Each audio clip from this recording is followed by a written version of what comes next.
The Three Musketeers, Chapter 6. The affair caused a big stir. M. de Treville scolded his musketeers a great deal aloud, and congratulated them quietly. But as there was no time to lose in warning the king, M. de Treville hastened to the lover. It was already too late. The king was locked in with the cardinal, and M. de Treville was told that the king was working that would not receive at the moment. That evening, M. de Treville went to the king's game.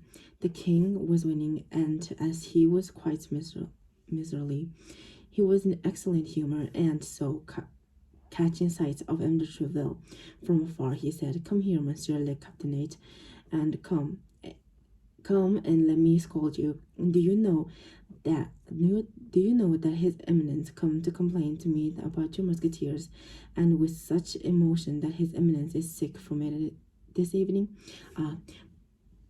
But what daredevil, what gallows birds your musketeers are! No sire," replied Treville, who saw at first glance how things would turn out. "No, on the contrary, they're good creatures, gentle as lambs, and have only one desire. I guarantee it is that their swords never leave the scabbard except in your Majesty's service. But what can you do? And the cardinal's guards are constantly picking quarrels with them, and for the very honor of the corpse, the poor young men are obliged to defend themselves. Listen to M. de Treville," said the king. "Listen to him. You think he was talking about a religious community. Truly, my dear captain, I'd like to take your commission and take it to Emily Temerald, to whom I promise to obey. But don't think I'll take you at your word. I'm known as Louis the just M. de Treville, and we shall see. We shall soon see. It's because I trust in that justice, sire, and I patiently and calmly await your Majesty's good pleasure." "Well then, monsieur, wait," said the king. "I won't make you wait long." Indeed, the luck turned, and as the king began losing what he had won, he was not sorry to play. Allow us, in this gambler's expression, of which we admit we do not know the origin, he was not sorry to again charm Megan. The king thus stood up after a moment and pocketing the money that was in front of him, a major part of which represented his winning, said, "Now you will take my place, and I must speak with the M. de Treville about an important matter. I had 80 louis in front of me. Put down the same amount so that those who have lost won't have any reason to complain."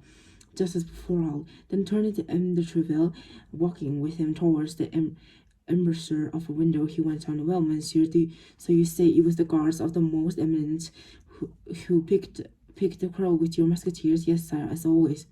"And now, did the thing come out yet? For you know, my dear captain, a judge must hear both sides. My God, in the simplest and most natural way possible, 3 of my best soldiers, whom your Majesty know my name and whose devotion you have more than once appreciated, and who I may affirm it to the king, take his service greatly to heart. 3 of my best soldiers, I say, Athos, Porthos, and Aramis went for an outing with a young lad from Gascony who I had introduced to them that the same morning the outing was in the Saint Germain. I believe that they had agreed to meet at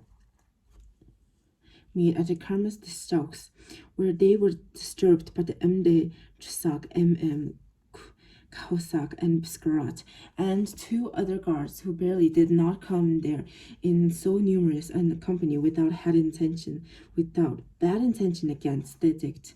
Ha! You just made me think of it," said the king. "No doubt they came to fight themselves. I do not accuse them, sire, but I let your Majesty consider that 5 armed men could be up to in such a deserted place as the environs of the Carmelite convent. Yes, you're right, Treville, you're right. So, when they saw my musketeers, they changed their minds and forgot their private hatred of the corpse. For your majesty is not unaware that the musketeers who were the king's and only the king's are the natural enemies of the guards, who were Emile Cardinal's men. Yes, Trevel, yes, the king said melancholically. And it's very sad, believe me, to see two parties like this in France, two heads in the royalty. But that will all end, Trevel, that will all end. So you say the guards picked a quarrel with the musketeers. I say it's possible that things went that way. But I can't swear to it, sire. You know how difficult it is to learn the truth, and unless one gifted with the admirable distincts which gave the name of just to Louis VIII. And right you are, Trevel, but they weren't alone. Your musketeers, didn't they? They have a great boy with them? Yes, sire, and a wonderful man. So the three of the king's musketeers, one of them wounded, and the boy not only held their own against the five of Emile Cardinal, most terrible guards, but brought four of them down. Why, that's a victory, the king cried, beaming. A total victory. Yes, sire, as total as the Pont de say. 4 men, one of them wounded. And one, a boy, you say? Barely a young man, who even bore himself so perfectly on this occasion that I will make the liberty of recommending him to your majesty. What's his name? D'Artagnan, sire. He is the son of my most oldest friends, the son of the man who was in a partisan wars with the king, your father, of glorious memory. And you say that he bore himself well, this young man? Tell me about it, Trevel. You know how I love story of war and combat.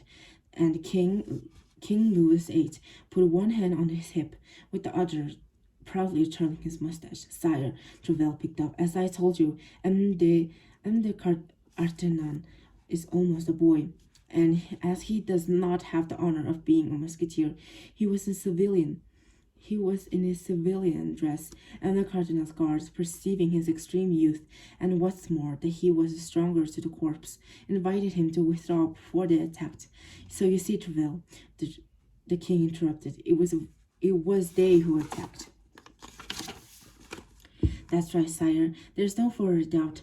So they called on him to withdraw, but he replied that he was a musketeer at heart, and all of his majesty that he would remain with the gentlemen musketeers.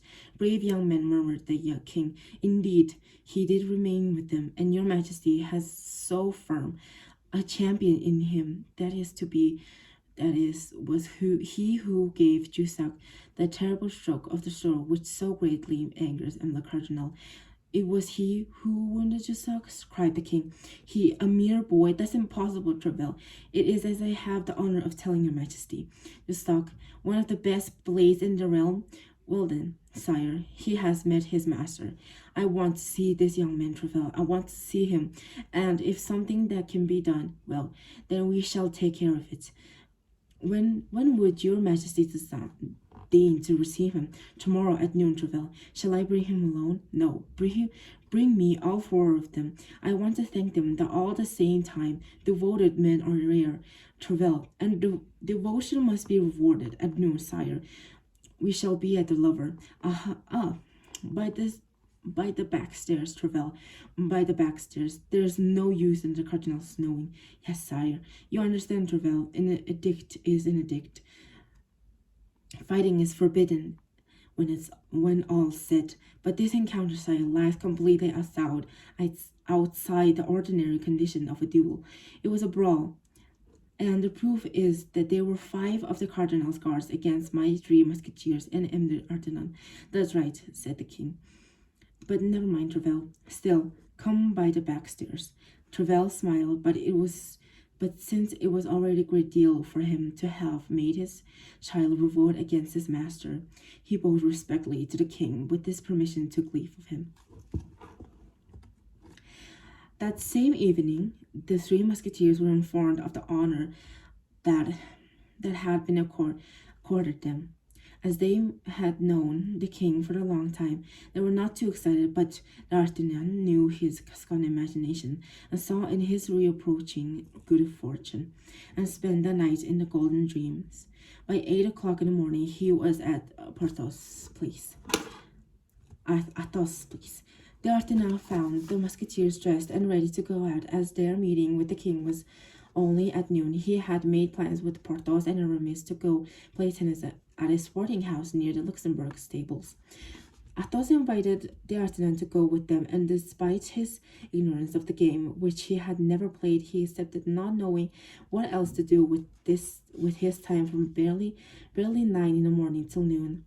The two musketeers had already arrived, and they were batting the ball around. Athos, who was very good at the physical exercises, went with D'Artagnan to the other side and challenged them. Well, with the first movement he made, though he was playing with his left hand, he understood that his wound was too recent to allow him such exercise. D'Artagnan thus remained alone, and he declared that he was too clumsy to keep up a regulation game.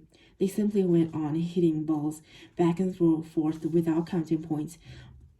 But one of these balls, sped by the Herculean fist of Porthos, came so close to D'Artagnan's face that he thought, if instead passing by, it would be gone right into it, his audience would probably have been ruined.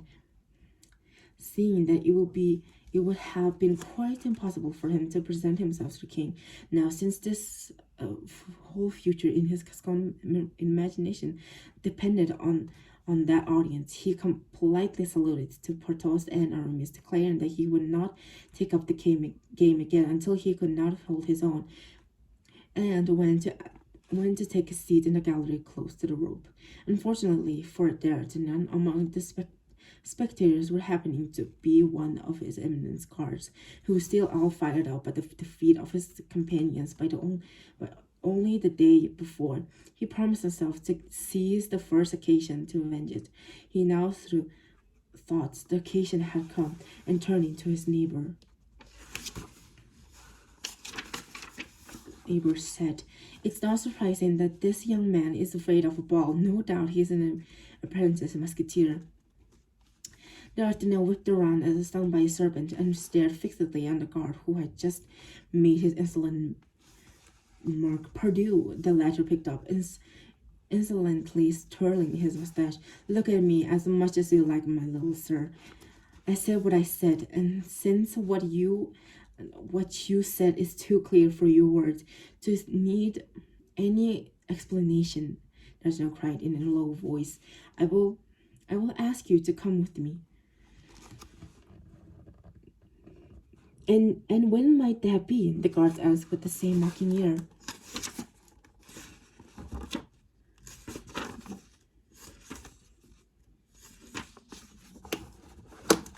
"At once, if you please. And I suppose you know who I am?" "I have no idea, and it doesn't worry me in the least. You're wrong here, for if you know my name, you might be in less of a hurry. What is your name?" "Bernajoux, at your service." "Well then, Bernajoux," D'Artagnan said calmly, "I'll be waiting you at the door. Go on, monsieur. I'll be right behind you. Don't be in too much of a hurry, monsieur. They shouldn't see us leaving together. Do you understand that? For what we're about to do, too big a crowd will be a hindrance."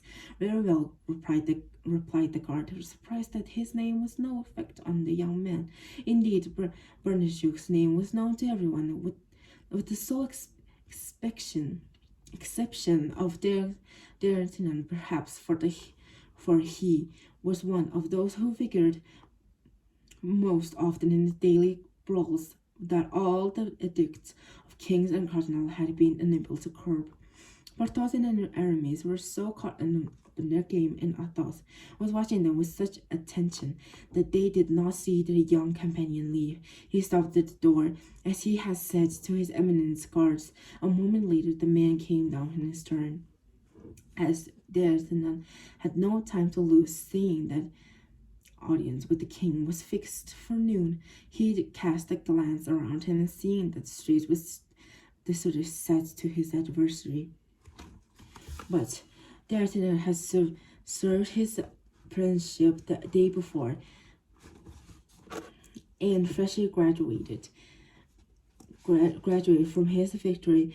Filled with his future favor, he was resolved not to yield a step. The two blades thus found themselves engaged to the hilt, and as D'Artagnan firmly stood his ground, it was his adversary who stepped back. But D'Artagnan seized the moment when, in that moment, Bernajoux' blade deviated from the line, disengaged, lunged, and wounded his adversary's shoulder. D'Artagnan at once took a step back in his turn and raised his sword, but Bernajoux cried to him that it was nothing, and lunging blindly at him, and impaled himself. However, as he did not fall, and he did not declare himself defeated, but only backed away towards the hotel of M. de la Tremoille, where one of his relations was in service. D'Artagnan, unaware of the gravity of the last wound his adversary had received, pressed him hotly, and would not doubt have finished him off with the third stroke, when the rumor in the streets having reached the tennis court, two of the guard's friends, who had heard him exchange a few words with D'Artagnan, and had seen him leave after those words, rushed swords in hand out of the sporting house and fell upon the victor. But Athos, Porthos, and Aramis appeared at once in their turn, and just as the two guards were attacking their young friend, forced them to turn around. At the moment Bernajoux fell, and as the guards were only against four, they started shouting, "To us, Hotel de la Tremoille!" At those shouts, everything that isn't in the hotel came out and hurled itself upon four companions, who for their part began shouting, "To us, musketeers!"